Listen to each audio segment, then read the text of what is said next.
No final da década de 1930, refletindo as tendências globais, os Estados Unidos estavam a passar por uma rápida modernização das suas forças armadas. Simultaneamente, engenheiros de aviação estavam a desenvolver ativamente novos aviões de caça, bombardeiros e aeronaves de reconhecimento. Ao mesmo tempo, esforços significativos estavam a ser direcionados para o desenvolvimento de aeronaves de ataque pesado. A figura pioneira a embarcar na criação desta categoria específica de aeronaves foi o célebre designer Jack Northrop, proprietário da Northrop Corporation. A fábrica e o escritório de design da Northrop estavam situados em El Segundo, Califórnia. No entanto, Northrop reconheceu que as circunstâncias predominantes estavam a mudar. Para aumentar a capacidade de sobrevivência de uma aeronave de ataque sobre o campo de batalha, Northrop primeiro procurou aumentar a sua velocidade e manobrabilidade. A abordagem mais direta para conseguir isso foi aumentando a potência. Assim, ele escolheu uma configuração bimotor, montando-os da maneira convencional na borda de ataque das asas, em vez de uma única unidade de potência. Através desta iniciativa, Northrop divergiu definitivamente do conceito estabelecido de uma aeronave de apoio aéreo próximo monomotor e multiuso. Isso foi notável, pois ele próprio já havia investido um esforço significativo no desenvolvimento de toda uma linhagem de aviões de ataque não blindados, que foram usados operacionalmente nos Estados Unidos, nos Países Baixos, na China e em vários outros países. É importante reconhecer que Northrop não foi o primeiro na América a conceber uma aeronave de ataque bimotor. Antes do seu trabalho, a Curtiss-Wright Corporation tinha feito uma tentativa semelhante, revelando a sua aeronave A-18 em 1936. No entanto, esse design em particular só avançou para a fase de testes militares. Northrop, por sua vez, iniciou o desenvolvimento da sua nova aeronave de ataque em março de 1936. O projeto, inicialmente designado Modelo 7 e mais tarde conhecido como Modelo 7A, começou como uma iniciativa privada, sem qualquer ordem oficial de aquisição governamental. O próprio Jack Northrop, juntamente com o designer principal, foram os principais indivíduos a trabalhar no seu desenvolvimento. Edward Heinemann, que mais tarde alcançaria um reconhecimento pessoal significativo, projetou esta aeronave elegante e totalmente metálica. Era impulsionada por dois motores radiais Pratt & Whitney R985 Wasp Jr., cada um entregando 425 cavalos de potência. Embora os designers tenham escolhido um layout clássico de fuselagem, eles incorporaram inúmeras características avançadas no projeto, incluindo painéis externos lisos, cockpits da tripulação totalmente fechados e hélices automáticas. A torre superior apresentava duas posições operacionais, recolhida para voo aerodinâmico e elevada para combate. No entanto, o trem de aterragem destacava-se como seu atributo mais não convencional.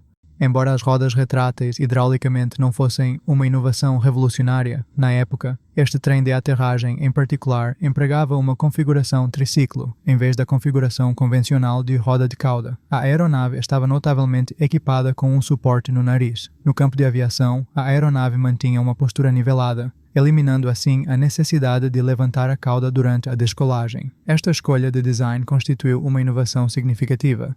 Para ser preciso, os desenvolvedores incorporaram uma medida de segurança, adicionando um patim protetor especializado sob a pele da fuselagem, como precaução contra a cauda potencialmente raspar o chão durante uma aterragem desajeitada. A integração de dois motores em vez de um único, juntamente com uma aerodinâmica favorável, indicava, de acordo com cálculos teóricos, que a aeronave exibiria excelentes características de voo. Com um peso de descolagem padrão de aproximadamente 9.500 libras, a sua velocidade máxima foi projetada para exceder 249 milhas por hora. No que diz respeito ao seu armamento, o modelo 7 espelhava as doutrinas predominantes do início da década de 1930 relativas à aviação de ataque. Os principais alvos para aeronaves deste tipo eram considerados infantaria, cavalaria e artilharia, tanto em posições fixas quanto em movimento, bem como colunas puxadas por cavalos e motorizadas. A intenção era neutralizar esses alvos usando fogo de metralhadora e pequenas bombas de fragmentação, enquanto a proteção de blindagem para a própria aeronave era considerada inteiramente supérflua. A carga máxima de bombas consistia em até 40 bombas individuais, cada uma pesando 17 libras.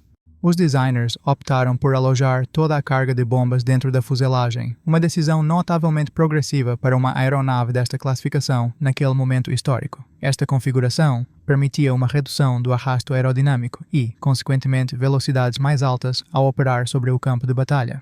A aeronave não foi projetada para transportar sequer bombas de tamanho médio. Isso implicava que veículos blindados não eram genuinamente considerados como alvos potenciais para engajamento. Esta abordagem particular é lógica quando se considera a estratégia militar puramente defensiva adotada pelos Estados Unidos na época. A nação partilha as suas fronteiras terrestres apenas com o Canadá e o México. Um conflito militar com o Canadá parecia altamente improvável, e qualquer confronto com o México teria sido percebido como excessivamente fácil devido à significativa disparidade de desenvolvimento entre as duas nações. Intervenções em países da América Central e do Sul também eram uma consideração, mas mesmo nesses contextos, os americanos mantinham uma vantagem esmagadora. Os seus potenciais adversários possuíam apenas armamento obsoleto. É altamente improvável que tivessem quaisquer tanques em sua posse durante esse período. Mesmo dentro dos Estados Unidos, ocorreu uma discussão significativa sobre a necessidade de tanques para o exército americano. O armamento defensivo do modelo 7, composto por duas metralhadoras calibre .30, era típico para a sua época. Uma metralhadora estava posicionada numa torre superior retrátil, enquanto a segunda estava situada numa escotilha, na seção da cauda da fuselagem. Esta configuração permitia-lhe engajar alvos abaixo e na retaguarda durante o voo. Durante o voo, a torre projetava-se em não mais de 1/3 da sua altura total. A tripulação operacional da aeronave era composta por 2 indivíduos. Uma variante de reconhecimento, derivada desta aeronave de ataque, também estava em desenvolvimento. Esta versão incorporava uma cabine de observador, equipada com equipamento fotográfico, no lugar de um compartimento de bombas. O piso completo desse compartimento era transparente, oferecendo uma vista desobstruída da paisagem abaixo da aeronave. No final de 1936, uma maquete em escala real da aeronave de ataque foi concluída, e mais de 50% dos projetos de engenharia do protótipo foram finalizados. A fabricação de certos componentes já havia começado. No entanto, em 1937, o Quartel-General do Corpo Aéreo do Exército dos Estados Unidos concluiu a sua avaliação da necessidade de tal aeronave e subsequentemente emitiu as suas especificações para uma plataforma de ataque bimotor. Os requisitos-chave incluíam uma velocidade superior a 200 milhas por hora, um alcance operacional de 1.200 milhas e uma capacidade de bombas de 1.200 libras. Embora o modelo 7 facilmente atingisse a velocidade especificada, ficou aquém em termos de alcance e capacidade de carga útil exigidos. Consequentemente, uma aeronave maior foi considerada necessária. O projeto passou por uma reformulação, embora Jack Northrop já não estivesse a participar no seu desenvolvimento. A sua empresa era efetivamente controlada pela Douglas Company, que possuía a participação maioritária. Após a aquisição dos ativos restantes pela Douglas, já não havia um papel adequado para Jack Northrop.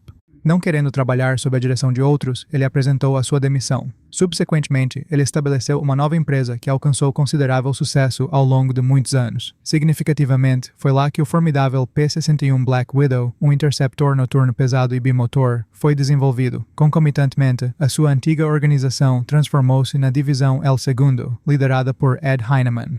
O projeto da aeronave de ataque bimotor permaneceu sob a sua alçada. O engenheiro Widenheimer assumiu o papel de novo designer principal para o modelo 7. Para aumentar a capacidade de carga útil, os motores originais foram substituídos por R-1830s mais potentes, cada um gerando 1.100 cavalos de potência. Além disso, para atingir o alcance operacional exigido, a capacidade de combustível precisava ser duplicada.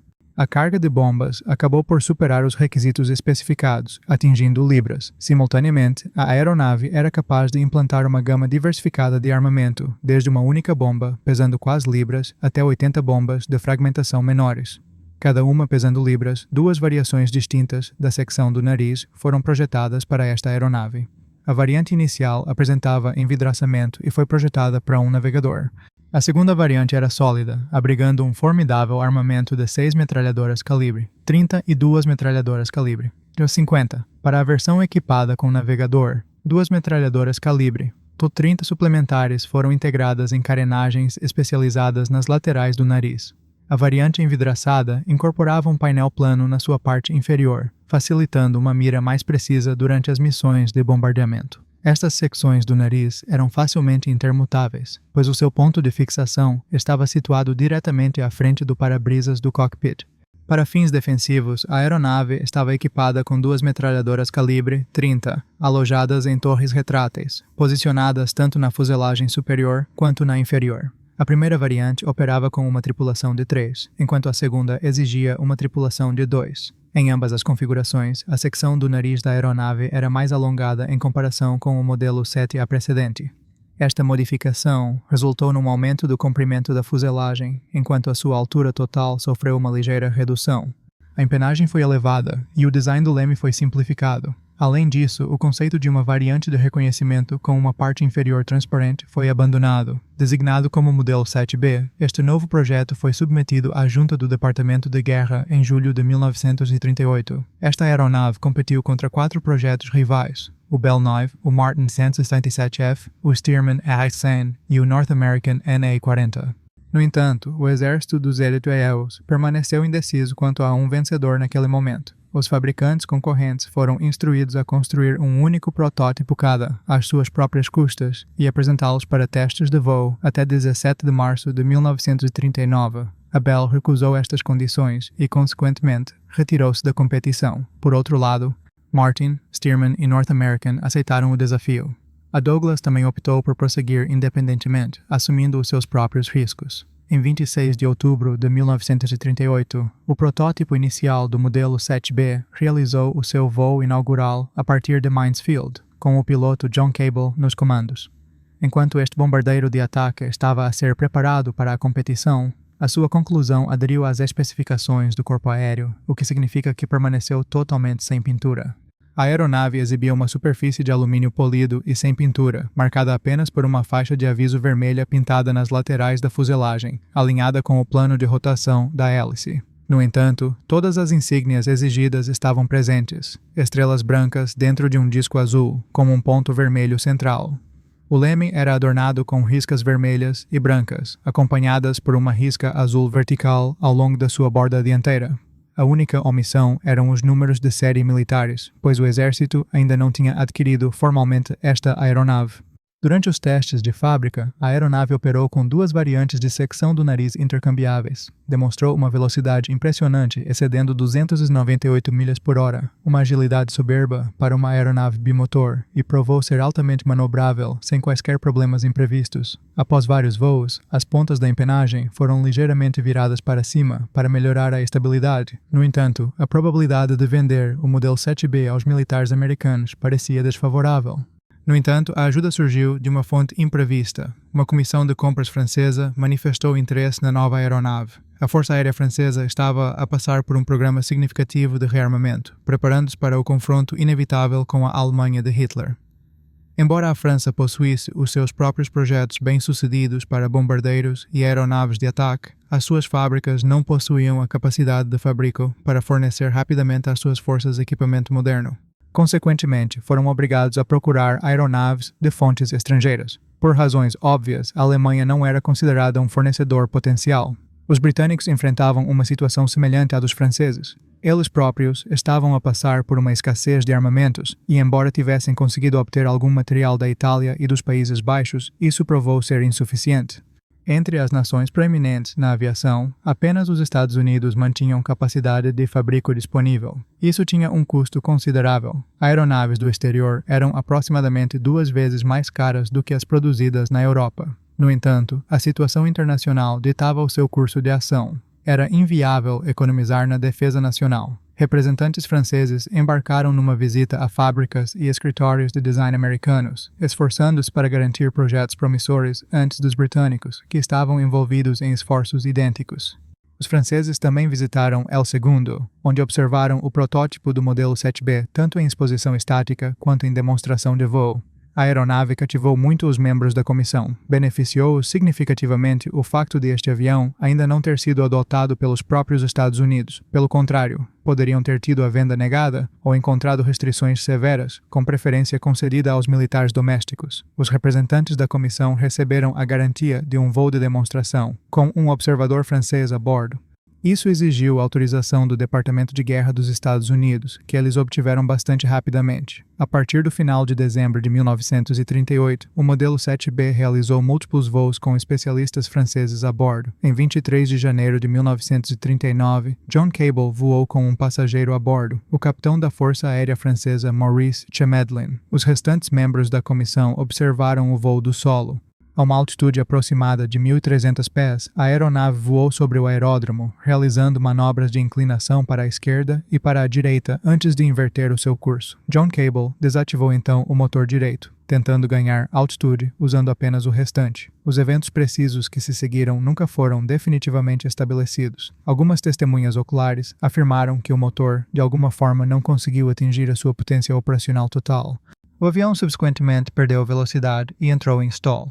Outros indivíduos acreditavam que o piloto foi incapaz de gerir o impulso diferencial, levando o motor operacional a simplesmente virar a aeronave. Independentemente disso, o modelo 7B executou quase um rolamento completo e depois entrou num parafuso chato. Parecia que John Cable fez um esforço para salvar o avião, mas as suas tentativas revelaram-se fúteis.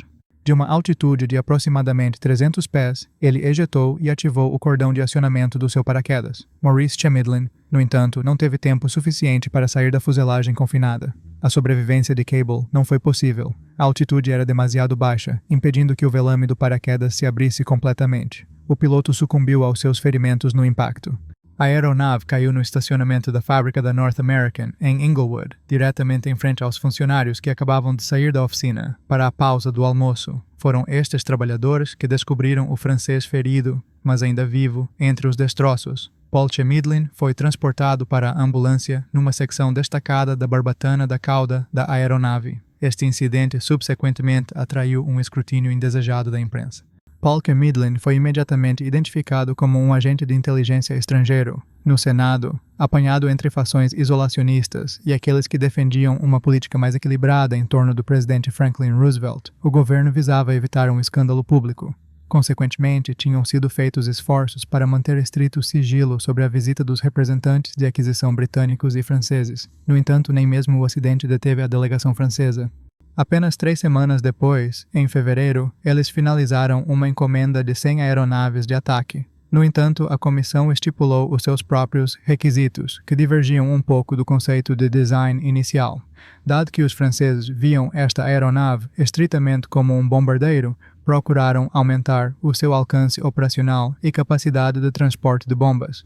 Eles também insistiram na incorporação de proteção blindada. Os instrumentos de voo, o sistema de rádio e as metralhadoras eram todos exigidos para serem de design francês, com uma encomenda substancial garantida e autorização do presidente da empresa Donald Douglas para implementar modificações. Edward Heinemann, o chefe da divisão de L2, estava livre para redesenhar o modelo 7B para se adequar às especificações do cliente. A fuselagem foi consequentemente feita mais estreita e mais alta. A intrincada torre dorsal foi removida, substituída por um sistema de montagem convencional fechado sob o vidro da capota. Durante o processo de design, a colocação da asa também foi alterada, foi baixada, aproximando-a da secção central da fuselagem. As nacelles dos motores foram inteiramente reposicionadas sob a asa. Como resultado, o montante do trem de aterragem do nariz teve de ser alongado, enquanto os montantes do trem de aterragem principal mantiveram aproximadamente a sua altura original. Tanto a capacidade do tanque de combustível quanto as dimensões do compartimento de bombas foram expandidas. A aeronave era agora capaz de transportar aproximadamente 1.760 libras de bombas. Para a secção dianteira, foi escolhida uma variante envidraçada com uma estação de navegador, com 4 metralhadoras fixas montadas ao longo dos seus lados. O número total de armas de fogo aumentou para 6. Uma metralhadora adicional estava situada na estação superior do operador de rádio artilheiro e outra na escotilha inferior, cada uma fornecida com 500 munições. Todas as metralhadoras instaladas eram do modelo francês Mac 1934, calibre 30. Os instrumentos de voo também foram obrigados a ser franceses, incorporando uma escala métrica, em contraste com os sistemas de medição proprietários tradicionalmente usados pelo equipamento americano. A velocidade da aeronave era quantificada em milhas por hora e sua altitude em pés. A tripulação era composta por 3 indivíduos: o piloto, o navegador bombardeiro, que servia como comandante da aeronave de acordo com os protocolos franceses, e o operador de rádio artilheiro. Um sistema de controle redundante, juntamente com instrumentos essenciais, foi integrado à posição do artilheiro, permitindo-lhe assumir o controle no lugar de um piloto ferido ou incapacitado, se necessário. No entanto, a tripulação não podia trocar de posições em pleno voo, o que representava uma notável deficiência de projeto. É digno de nota que posicionar o manche de controle secundário diretamente na estação do artilheiro parecia inteiramente irracional. O artilheiro simplesmente não conseguia observar nada à frente. Teria sido consideravelmente mais prático situá-lo na estação do navegador, espelhando o arranjo no IL-4. Consequentemente, em uso operacional, esses controles auxiliares raramente foram empregados e, em versões subsequentes, foram completamente eliminados. A empenagem vertical da aeronave sofreu modificações substanciais. Sua largura aumentou, principalmente devido a um leme expandido. A estrutura da deriva foi significativamente reforçada, incorporando lições do acidente do modelo 7B, onde aquele componente estrutural simplesmente se havia desprendido. Apenas meio ano foi necessário para aperfeiçoar o projeto e construir um novo protótipo. Em 17 de agosto de 1939, a aeronave atualizada, designada DB-7, realizou seu voo inaugural.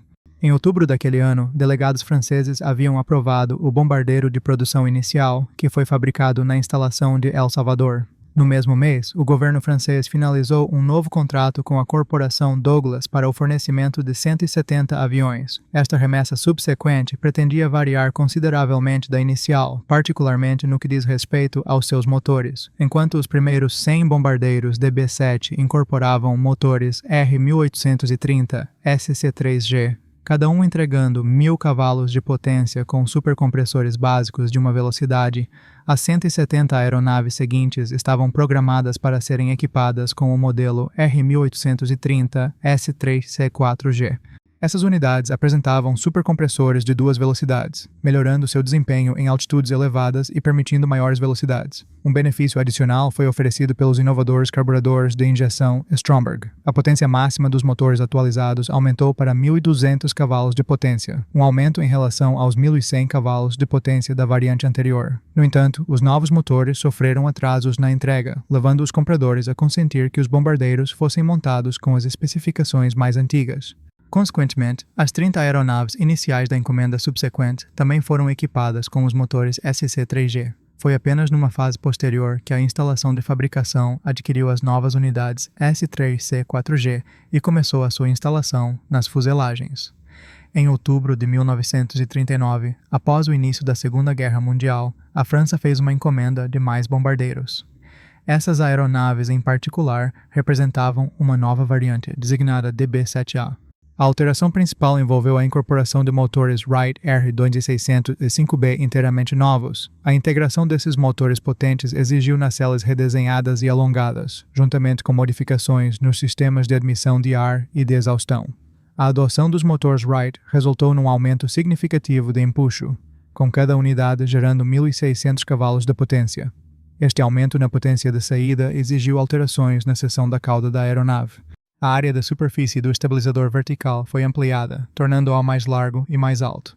Antes de chegar a esta determinação, os engenheiros experimentaram uma configuração de cauda dupla num dos DB-7 de produção, com o objetivo de melhorar o campo de tiro traseiro. No entanto, esta modificação não conseguiu proporcionar a estabilidade em voo esperada, levando a aeronave a reverter ao seu projeto inicial antes de ser entregue aos franceses juntamente com as outras unidades.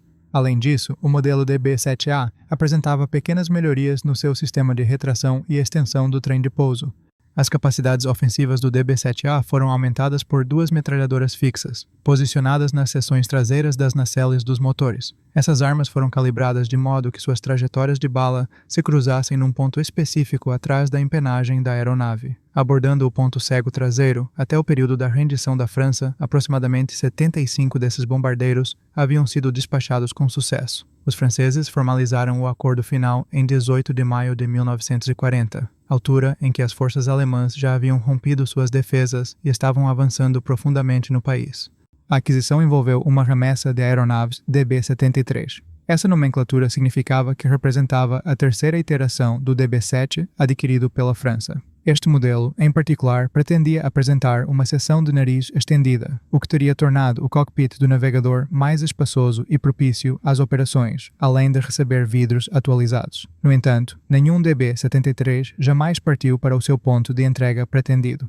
A França rendeu-se antes que esse evento ocorresse. A União Soviética desenvolveu interesse na nova aeronave mesmo antes de qualquer modelo de produção ter sido concluído. Durante setembro de 1939, a Amtorg Trading Corporation, atuando como representante comercial de Moscou nos Estados Unidos, apresentou uma proposta ao fabricante para a venda de uma quantidade de aeronaves DB-7 à União Soviética. A Douglas consentiu em fornecer seus aviões, mas estipulou certas condições: uma encomenda mínima de 10 unidades, entregues sem quaisquer armamentos ou aparelhos militares.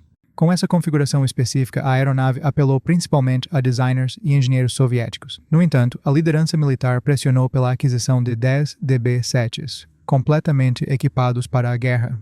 Em 29 de setembro de 1939, um enviado soviético em Nova York comunicou que a empresa havia consentido em vender os aviões e também em conceder uma licença e suporte técnico para estabelecer capacidades de fabricação do DB-7 dentro da União Soviética.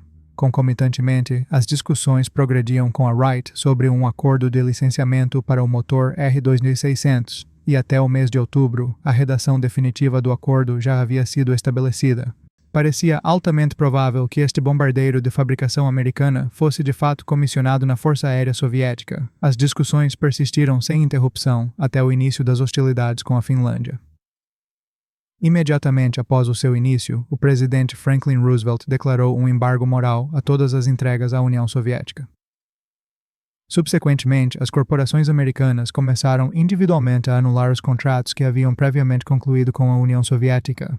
O fornecimento de máquinas-ferramenta, instrumentos de precisão e medidores foi interrompido. Consequentemente, qualquer expectativa de ajuda no desenvolvimento de capacidades de fabricação puramente militares tornou-se inteiramente inviável. Além disso, as comunicações com a Douglas foram cortadas. As partes americanas permaneceram indiferentes a este desenvolvimento. Um conflito significativo já estava em andamento, trazendo consigo substanciais demandas de aquisição. Aeronaves bombardeiros destinadas à França estavam sendo montadas e testadas em voo em L-2. Essas aeronaves foram entregues a delegados franceses diretamente na fábrica. O avião inicial recebeu aceitação oficial em 31 de outubro de 1939. Subsequentemente, os aviões bombardeiros foram novamente desmontados, embalados em caixas e transportados por rotas marítimas para Casablanca, Marrocos, então um território colonial francês. O período conhecido como a Guerra de Mentira continuou a desenrolar-se ao longo da fronteira franco-alemã. Após a invasão alemã da Polônia, tanto a Grã-Bretanha quanto a França emitiram declarações de guerra contra a Alemanha, mas abstiveram-se de ações militares significativas. Enquanto missões de reconhecimento aéreo eram realizadas, a frente terrestre permaneceu em grande parte inativa. Os militares franceses entrincheiraram-se atrás das defesas da linha Maginot e não fizeram nenhum esforço para ajudar as forças polonesas, que estavam rapidamente a retirar-se para leste. Em 28 de setembro, a Polônia rendeu-se, mas a Guerra de Mentira persistiu. Ambas as partes beligerantes estavam empenhadas em acumular as suas capacidades militares. A França procurava urgentemente atualizar a sua força aérea, e um componente crucial desta modernização envolvia familiarizar-se com o material adquirido dos Estados Unidos. Em Casablanca, as aeronaves bombardeiros estavam a ser remontadas. Devido a um número insuficiente de pessoal treinado, a taxa de montagem ficou consideravelmente aquém das projeções, e os contentores cheios de componentes não puderam ser desalfandegados do porto com velocidade adequada. A intenção era reequipar 5 esquadrões com esses aviões de fabricação americana, que as Forças Armadas francesas identificaram como o DB-7B3, com o sufixo denotando um bombardeiro de 3 pessoas. O treinamento de conversão de pilotos e tripulações ocorreu em bases aéreas localizadas em Marrocos e na Argélia, beneficiando de condições climáticas vantajosas. Em maio de 1940, aproximadamente 130 aeronaves haviam sido aceitas pelos franceses nos Estados Unidos, com cerca de 70 delas chegando ao norte da África. Eles conseguiram equipar 3 esquadrões pertencentes aos grupos 19 e 61 com esses aviões bombardeiros. No entanto, nem toda a tripulação de voo havia dominado suficientemente o equipamento recém-adquirido. 2 esquadrões adicionais do Grupo 32 haviam apenas iniciado sua instrução de conversão operacional. No total, essas formações compreendiam 64 aeronaves. Em 10 de maio, a Alemanha iniciou uma ofensiva inesperada contra as nações neutras da Bélgica e dos Países Baixos. Tendo rapidamente superado a oposição das modestas forças armadas dessas nações, as unidades da Wehrmacht avançaram para a retaguarda da linha Maginot. O poder aéreo alemão abriu caminho com bombardeios aéreos para as divisões mecanizadas que estavam a penetrar profundamente em território francês. Dado o tempo insuficiente para completar o retreinamento dos pilotos, todos os 3 esquadrões, que eram considerados mais ou menos prontos para combate, receberam ordens urgentes para retornar ao território francês. As unidades iniciais a chegar às linhas de frente compreendiam 2 esquadrões, totalizando 23 aeronaves operacionais. Na tarde de 31 de maio, uma dúzia de bombardeiros DB-7 executou a sua missão de combate inaugural contra uma coluna de forças alemãs. Eles encontraram fogo antiaéreo intenso e caças inimigos. Os franceses sofreram a perda de 3, ou, de acordo com relatos alternativos, 4 aeronaves. No entanto, também afirmaram que os seus artilheiros tinham abatido com sucesso um caça alemão Bf-109 até 14 de junho. Até 14 de junho, os pilotos tinham realizado aproximadamente 70 saídas em pequenas formações de até 10 aeronaves, operando sem escolta de caças. Esta abordagem tática particular provou ser extremamente custosa para eles. Entre 5 e 8 bombardeiros foram destruídos. Os seus alvos designados incluíam colunas de tropas inimigas, comboios logísticos, pontes estratégicas e concentrações de equipamento militar. A maioria dos bombardeiros perdidos foi vítima da artilharia antiaérea alemã. Aproximadamente metade destas aeronaves foi destruída devido a incêndios. Impactos diretos frequentemente causavam a ignição dos tanques de combustível. Consequentemente, os militares franceses solicitaram a instalação de tanques de combustível autovedantes nas suas aeronaves. Os americanos atenderam a esta demanda, mas os aviões equipados com estas modificações não chegaram à França a tempo. A derrota do exército francês já era inegável e as forças alemãs tinham entrado em Paris. A força expedicionária britânica retirou-se para Dunkerque, abandonando o seu equipamento e embarcando apressadamente em navios. As unidades de aviação francesas mais capazes foram instruídas a relocar-se para as colônias no norte da África. Até 25 de junho, data em que o acordo de armistício foi assinado, nenhum único DB-7 operacional permaneceu em França. Sob as estipulações do acordo, as forças alemãs ocuparam 2/3 da massa terrestre da nação. O governo do Marechal Philippe Pétain, que se estabeleceu na cidade turística de Vichy, foi concedida apenas autoridade limitada sobre a porção restante de França. Um segmento das Forças Armadas francesas também foi parcialmente mantido. Após a capitulação, as entregas dos Estados Unidos cessaram. No entanto, as perdas foram compensadas por equipamento que já havia chegado a Marrocos, mas ainda não havia sido distribuído às unidades ativas. Um total de 95 aeronaves disponíveis foram contabilizadas. Este inventário permitiu o equipamento completo de 4 esquadrões baseados em Casablanca e Agadir, em Marrocos, bem como na cidade de Blida, na Argélia. Marcas de identificação especiais foram aplicadas às aeronaves para evitar a sua identificação errônea pelas forças alemãs. Inicialmente, estas consistiam num contorno branco na insígnia da fuselagem e uma faixa branca ao longo da fuselagem, com a seção dianteira por vezes assemelhando-se a uma seta.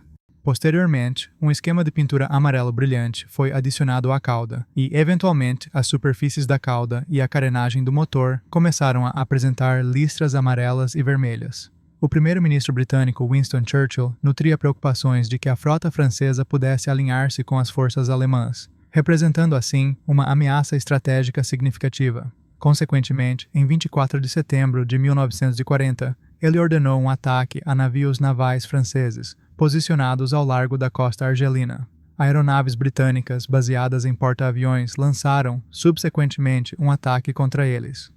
Em resposta, o governo francês organizou uma série de ataques noturnos de bombardeamento, visando Gibraltar. No entanto, os resultados destas operações revelaram-se negligenciáveis. As tripulações aéreas francesas não conseguiram infligir danos substanciais à base, mas também regressaram sem incorrer em pesadas perdas.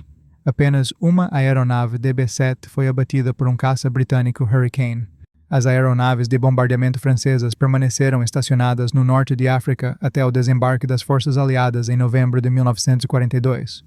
Os aviões que não tinham sido enviados dos Estados Unidos até a derrota da França foram subsequentemente adquiridos pelos britânicos. Após o envolvimento da França, a Grã-Bretanha também desenvolveu um interesse no recém-introduzido bombardeiro americano. As negociações para a sua aquisição começaram em janeiro de 1940. A variante DB-7B foi preparada para os britânicos, assemelhando-se muito ao modelo DB-73 da aquisição francesa precedente. Esta aeronave também apresentava vidros atualizados no seu nariz estendido e uma seção de cauda expandida. No entanto, numerosas modificações internas foram implementadas. Os sistemas de combustível e hidráulicos foram redesenhados, a blindagem foi reforçada e tanques de combustível autovedantes foram instalados. Consequentemente, estes tanques podiam agora acomodar quase o dobro do volume de combustível anterior, com a capacidade a aumentar de 205 para 394 galões. Estas melhorias elevaram o peso de descolagem da aeronave em mais de 4.400 libras. No entanto, a potência aumentada do motor não só compensou este aumento, mas também permitiu melhorias tanto na velocidade máxima quanto na altitude operacional. Compreensivelmente, as metralhadoras, o equipamento de bordo e a instrumentação instalados nestes aviões eram todos de origem britânica, especificamente calibrados em 303. Metralhadoras Browning, alimentadas por fita, foram montadas no nariz, enquanto a posição do operador de rádio inicialmente recebeu uma e subsequentemente duas metralhadoras Vickers-K com carregadores de tambor montados na parte superior. A necessidade de substituir estes tambores reduzia inevitavelmente a cadência de tiro efetiva da arma. Dado que os armamentos britânicos eram mais substanciais e exigiam um maior fornecimento de munição, a montagem inteira já não cabia dentro da fuselagem. Como resultado, o segundo par de metralhadoras foi realocado para bolhas distintivas nas laterais da aeronave. Além disso, a transparência do cockpit do navegador foi modificada por insistência dos clientes. Satisfeitos com as alterações, os representantes da Comissão de Compras britânica finalizaram um acordo para 150 aeronaves em fevereiro de 1940. Este acordo incorporava uma opção para expandir a encomenda para 300 aeronaves, uma opção exercida 2 meses depois, em abril. Seguindo a tradição britânica de atribuir nomes próprios a aeronaves de combate, o modelo DB-7B foi batizado de Boston, uma designação destinada a realçar a sua herança americana. No entanto, desafios surgiram imediatamente durante os voos de teste iniciais dos primeiros bombardeiros concluídos. O piloto inglês Harold Taylor relatou subsequentemente o tempo considerável que passou a decifrar as etiquetas francesas do cockpit e as escalas de instrumentos métricas desconhecidas. No entanto, estas dificuldades desapareceram da sua mente no instante em que desengatou os travões e começou a taxiar para a partida. A aeronave distinguiu-se por características de manuseio soberbas e o piloto desfrutava de um campo de visão excelente a partir do cockpit. O trem de aterragem triciclo não convencional provou simplificar substancialmente os procedimentos de descolagem e aterragem. Contudo, antes da implantação operacional, as aeronaves belgas necessitaram de modificações. A sua instrumentação foi trocada para exibir leituras nas unidades mais familiares de milhas, pés e galões para os pilotos. Adicionalmente, os controles do acelerador foram revistos. Isto porque a Bélgica aderia ao padrão francês para aumentar as RPM do motor, que envolvia puxar a alavanca na direção do piloto, em contraste com a Grã-Bretanha, os Estados Unidos e a União Soviética, onde empurrar a alavanca para longe aumentava a potência. Além disso, sistemas de rádio e oxigênio britânicos foram instalados. Quanto ao armamento, informações definitivas permanecem indisponíveis. Enquanto algumas fontes indicam a instalação de metralhadoras britânicas, outras afirmam que estas aeronaves operavam totalmente desarmadas. Pilotos britânicos utilizaram estes aviões para se aclimatarem ao trem de aterragem triciclo e à ausência de controle automático de sobrealimentação, uma característica já considerada essencial nos projetos de aeronaves britânicas contemporâneas. Os arrancadores de inércia elétricos americanos também apresentavam um método operacional desconhecido, exigindo que o volante atingisse a velocidade de rotação máxima antes que a ignição do motor pudesse ocorrer. Na Grã-Bretanha, os motores de aeronaves militares eram tipicamente iniciados usando arrancadores elétricos diretos alimentados por baterias substanciais de aeródromo, ou através de arrancadores de cartucho Kaufmann. As aeronaves DB-7 da encomenda francesa, equipadas com motores R1830 e chegando um pouco mais tarde, foram designadas Boston Wood. Essas aeronaves também foram consideradas inadequadas para funções de bombardeiro. O comando concluiu que a sua capacidade de bombas e alcance operacional eram insuficientes para missões contra a Alemanha originárias de aeródromos no sul da Inglaterra. No entanto, uma aplicação alternativa para estas aeronaves foi identificada. Uma decisão foi tomada para reconfigurá-las como caças noturnos pesados. Os primeiros aviões Boston 3C, encomendados pelos britânicos, chegaram à Inglaterra durante o verão de 1941. Estas aeronaves foram transportadas desmontadas e posteriormente montadas à chegada. Estes bombardeiros foram entregues com padrões de camuflagem britânicos. As suas superfícies superiores e flancos exibiam manchas extensas e irregulares de verde escuro e um tom castanho terra natural. A parte inferior da aeronave era pintada num tom azul acinzentado pálido, comumente referido como céu. Como os americanos não dispunham do esmalte verde escuro britânico padrão, substituíram-no pelo seu próprio tom verde-oliva escuro. Posteriormente, um conjunto completo de marcações de identificação foi afixado nestes aviões nos Estados Unidos. Apesar de os tons de vermelho e azul nestas marcações variarem um pouco das especificações britânicas, simultaneamente, aeronaves DB-7B também estavam a ser entregues dos Estados Unidos, juntamente com os muito semelhantes DB-73 de uma aquisição francesa. Estes aviões foram então adaptados para satisfazer os critérios operacionais britânicos e foram igualmente designados como Boston 3. No total, o Reino Unido adquiriu 568 destas aeronaves específicas. Posteriormente, esquadrões pertencentes ao Grupo número 2 foram designados para serem reequipados com estes bombardeiros recém-introduzidos. O Esquadrão número 88, estacionado no aeródromo de Swanton Morley e que anteriormente operava aeronaves Blenheim, foi a unidade inicial a iniciar o treino de proficiência com o equipamento americano. Para fins de instrução, os pilotos receberam várias aeronaves francesas antigas e, em outubro de 1941, o esquadrão tinha atingido a prontidão operacional completa. Em novembro, o 226º Esquadrão juntou-se a eles, seguido em janeiro de 1942 pelo NETAD 7º Esquadrão. O 342º Esquadrão tornou-se a quarta unidade a integrar, possuindo uma designação dupla distintiva dentro da Royal Air Force. Este esquadrão era reconhecido como uma formação composta por pessoal francês, operando a partir de uma base inglesa. Simultaneamente, o comando do movimento França Livre, sob o general Charles de Gaulle, considerava-o o seu esquadrão exclusivo, conhecido como Lorraine. No entanto, estas distinções administrativas tinham pouca importância, pois todas as partes partilhavam um adversário comum. Em fevereiro de 1942, o 80º Esquadrão executou a sua missão de combate inaugural. Durante esse mesmo mês, estas aeronaves foram despachadas para interceptar os couraçados alemães Scharnhorst e Gneisenau, juntamente com o cruzador pesado Prinz Eugen, enquanto tentavam transitar pelo Canal da Mancha a partir do porto francês de Brest. Relatórios da tripulação indicaram que apenas uma aeronave Boston conseguiu localizar as embarcações no meio da densa cobertura de nuvens, lançou as suas bombas, mas não conseguiu um único impacto direto. Posteriormente, as aeronaves Boston iniciaram operações ofensivas frequentes através do Canal da Mancha, visando instalações industriais, depósitos logísticos, cruzamentos ferroviários e aeródromos. Por exemplo, em março, aeronaves dos 97º e do 226º Esquadrões realizaram ataques aéreos às fábricas de Matford, localizadas no município francês de Poissy. Navios de guerra posicionados perto da costa também foram alvos. Em 18 de agosto, bombardeiros Boston foram chamados para fornecer apoio aéreo aos desembarques anfíbios em Dieppe. Esta operação foi, em essência, uma missão de reconhecimento em força. Forças britânicas e canadianas ocuparam temporariamente a cidade portuária, neutralizaram todos os alvos militares vitais e depois retiraram para a Inglaterra.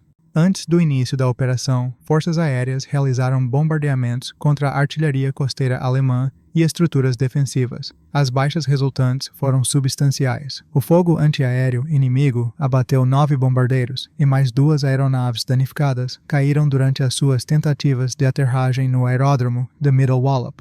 A missão mais extensa empreendida foi o ataque à fábrica de rádios Philips em Eindhoven, Países Baixos, em 9 de dezembro de 1942.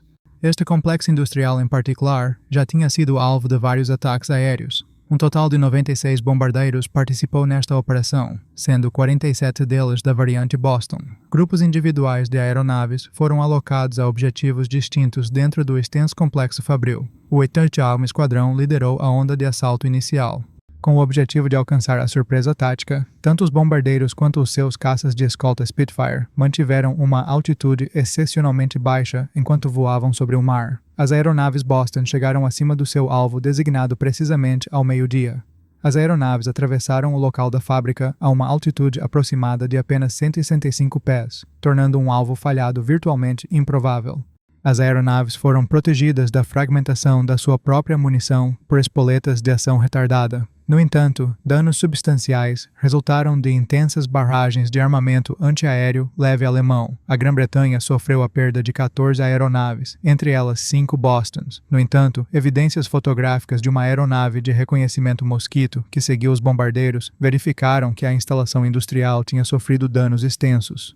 A produção de equipamento de comunicação vital para as forças alemãs registrou uma diminuição significativa. Consequentemente, na Inglaterra, foi tomada a decisão de adaptar várias aeronaves Boston Mark III, inspirando-se na eficácia dos aviões intrusos franceses convertidos.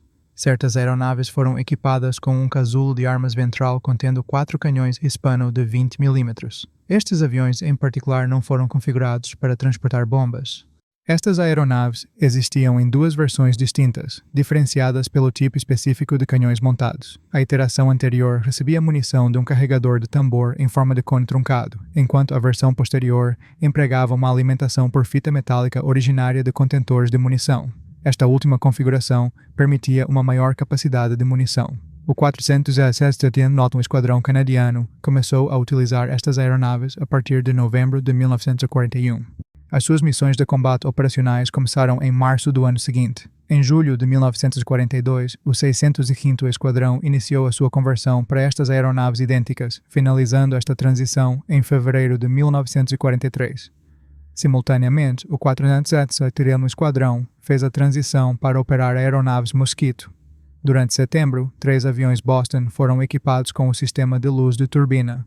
De uma perspectiva externa, distingui-los de aeronaves Hawker comparáveis é quase inviável. Para capacidades defensivas aprimoradas, um destes aviões recebeu uma torre de energia Bolton Paul acionada hidraulicamente, armada com 2 metralhadoras calibre. Outra aeronave tinha suportes instalados sob ambas as asas, projetados para lançar foguetes não guiados de 60 libras. Estruturalmente, o Boston é um monoplano totalmente metálico, caracterizado por uma fuselagem oval e semi-monocoque que garante a sua robusta integridade. No que diz respeito às suas especificações técnicas, o interior da aeronave era segmentado em 5 compartimentos distintos por meio de anteparas. A equipa de design concebeu um método bastante distintivo para a entrada da tripulação. O navegador acedia à sua posição através de uma escotilha ventral, que estava equipada com degraus especializados. Pelo contrário, o piloto era obrigado a subir na asa esquerda e girar a capota para a direita. O operador de rádio, artilheiro, possuía uma escotilha de entrada separada, localizada sob a fuselagem. Este compartimento também apresentava espaço dedicado para o equipamento de câmara e o guincho para a antena de fio rebocável. A asa em si exibia uma planta trapezoidal e incorporava um perfil aerodinâmico NACA convencional.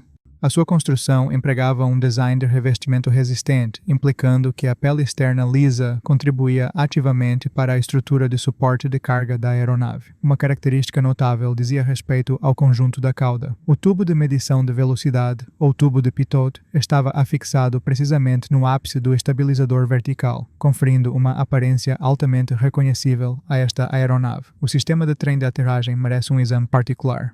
Além da sua função padrão de absorção de choque, o amortecedor do trem de nariz incorporava um aparelho de direção. Se o limitador fosse desengatado, esta roda era capaz de girar 360 graus completos, simplificando grandemente a manobrabilidade em terra dentro de espaços de hangar confinados. Se o sistema primário de extensão hidráulica avariasse, o piloto tinha acesso a um sistema pneumático de emergência e podia adicionalmente depender de fechos mecânicos para fixar todos os componentes. Os motores R2600 eram afixados às suas nacelles através de suportes elásticos de choque projetados para mitigar as vibrações. As Helix Hamilton Standard eram fornecidas com um sistema de álcool destinado a evitar a acumulação de gelo. No entanto, ligar estes motores durante condições de inverno frequentemente apresentava um desafio significativo. Ocasionalmente, os arrancadores de inércia elétricos necessitavam de manivela manual, uma tarefa que exigia os esforços sincronizados de 2 mecânicos. O sistema de combustível da aeronave foi fundamentalmente projetado com cenários de combate operacional como consideração primária. A aeronave apresentava tanques de combustível autovedantes, construídos com múltiplas camadas de borracha bruta, projetadas para selar automaticamente perfurações de balas. Para garantir o conforto da tripulação, um sistema de aquecimento a vapor foi integrado, e um intercomunicador facilitava as comunicações internas. Caso os sistemas eletrônicos avariassem, um sistema mecânico de cabos estava em vigor, conectando os cockpits do piloto e do artilheiro para a troca de mensagens escritas. O controlo de tiro das metralhadoras dianteiras era operado eletricamente, com os seus gatilhos convenientemente posicionados no manche de controlo do piloto. O operador de rádio e o artilheiro operavam torres mecânicas. Especificamente, para engajar alvos na retaguarda a partir da escotilha inferior, as portas precisavam de ser abertas para dentro. Apesar da ocupação alemã dos Países Baixos em maio de 1940, o governo holandês mudou-se para Londres, continuando a administrar as suas colônias a partir da capital britânica. Entre estas colônias, a maior era as Índias Orientais Holandesas, agora conhecida como Indonésia, que possuía um certo grau de autogoverno, o seu próprio exército e uma força aérea independente. Esta força utilizava principalmente equipamento de fabrico americano. Em outubro de 1940, foi feita uma encomenda de 148 bombardeiros DB-7C para satisfazer os requisitos das Índias Orientais. Estas novas aeronaves foram desenvolvidas a partir do modelo DB-7B, equipadas com motores R2600 gerando 1.600 cavalos de potência, mas incorporavam inúmeras modificações de design. Estas modificações eram essenciais devido ao cliente ser uma nação dispersa por um arquipélago. Consequentemente, a maioria das missões operacionais ocorreria sobre a água, com navios navais previstos como os alvos principais. A aeronave era destinada a ser utilizada como bombardeiro-torpedeiro de baixa altitude, projetada para ataques diretamente ao nível do mar. O torpedeiro Mark II estava alojado no compartimento de bombas. No entanto, a sua protuberância parcial exigia a remoção das portas do compartimento. Além disso, equipamento de salvamento marítimo, como um bote insuflável, foi incorporado nas especificações da aeronave. Um requisito separado envolvia a criação de duas configurações de nariz distintas, uma apresentando um nariz de vidro com uma estação de navegador e outra, um nariz sólido, equipado com 4 canhões de 20 mm. A equipa de design dedicou 45.000 horas homem a estas extensas modificações. Embora as aeronaves iniciais tivessem sido concluídas no final de 1941, as forças holandesas não receberam nenhum destes bombardeiros torpedeiros antes do início da Guerra do Pacífico. Após a invasão japonesa de Java, apenas 2 dúzias de DB-7Cs foram despachados dos Estados Unidos para um porto local. Apenas uma destas aeronaves foi totalmente montada a tempo de participar na defesa da ilha, enquanto os aviões restantes, independentemente da sua condição, foram capturados pelas forças japonesas. Pelo menos um destes bombardeiros foi subsequentemente transportado para o Japão para avaliação técnica. Foi submetido a reparações e depois a testes no Centro de Aviação do Exército localizado em Tachikawa. Os DB-7Cs que, em última análise, não chegaram às forças holandesas, foram, em vez disso, realocados para os britânicos. Isto conclui a nossa discussão por hoje. Espero que a narrativa desta aeronave em particular tenha sido envolvente. O meu objetivo era apresentar este vídeo com interesse cativante e detalhes exaustivos. Caso deseje oferecer apoio financeiro ao canal, um link Ko-fi é fornecido na descrição abaixo. Agradeço a vossa atenção e, por favor, cuidem-se.